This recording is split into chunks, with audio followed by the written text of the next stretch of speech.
Afternoon জানাই সবাইকে। এখন বাজে 3টে বাজ। গুড আফটারনুন জানাই সবাইকে। স্নান করে রেডি হয়ে গেছি। অনেক চেষ্টা করেছিলাম যে আজকে গণেশ চতুর্থী, তাড়াতাড়ি করে গণেশ ঠাকুরকে এবং সমস্ত ঠাকুরকে আমি আজকে তাড়াতাড়ি করে পুজো দেবো, কিন্তু পারলাম না। আজকে একটা বিশেষ কাজে আমাকে রান্না করে রেখে বাজারে বেরোতে হয়েছিল, যার জন্য আমি একটু আগেই এসেছি এবং বৃষ্টির জলে ভিজতে ভিজতে এখন স্নান করেছি। 3টে বাজতে প্রায় 10-15 মিনিট বাকি। জানি না কী করে ম্যানেজ করবো, কিন্তু সমস্ত পুজোর জোগাড় আমি করে রেখে গেছিলাম। তো এখন আমি পুজোতে বসবো। চলো তোমাদেরকে দেখাই। আমাদেরকে আগে একটু ছাদের সিনটা দেখাই। দেখো, এক ঝলক ভালো রকম বৃষ্টি হয়ে গেছে আর আকাশে ভীষণ মেঘ, আবার বৃষ্টি আসবে এরকম কন্ডিশন হয়ে আছে। এই যে আমাদের মনিবরা ওখানে বসে আছে, দেখতে পাচ্ছ।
আমি নিতে পারি, ঠিক আছে? আমি এসেছি গণেশের জন্য না, এই যে বাকিদের জন্য সন্দেশ নিয়ে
হচ্ছে আপনাদের একটা স্পেশাল কিছু দিন আমি মানে সেবা দিয়ে পুজো করি আর এমনিতে সেবা করতে সকালে মানে আমি পুজো করি, ঠিক আছে? দেওয়া হচ্ছে একদম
দেখো একটা পিকচার উল্টে গেছে।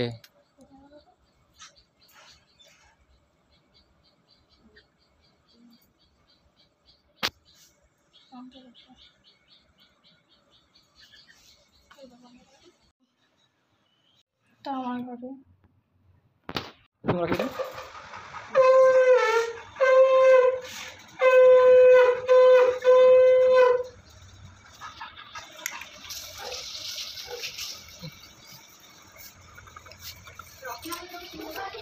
রকি, এটা আমাদের রকি, এটা আমাদের রকি সোনা, এটা আমাদের রকি।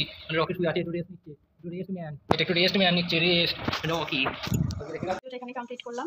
এবার খেতে বসবো, দুপুরের লাঞ্চ করতে হবে। অলরেডি তোমার 3:20 হতে চললো, 3:20 হয়ে গেছে অলরেডি। এবার খেতে বসবো। তো আজকের মতো এইটুকু ভিডিও। টাটা, সবাইকে ভালো থেকো, সুস্থ থেকো। আর সবাই কোথা থেকে আমার ভিডিও দেখছো একটু কমেন্ট করে আমাকে জানিও। তোমরা তো কমেন্ট করোই না আমি জানি, তাও তোমাদেরকে বললাম আমার সাথে দেখবে।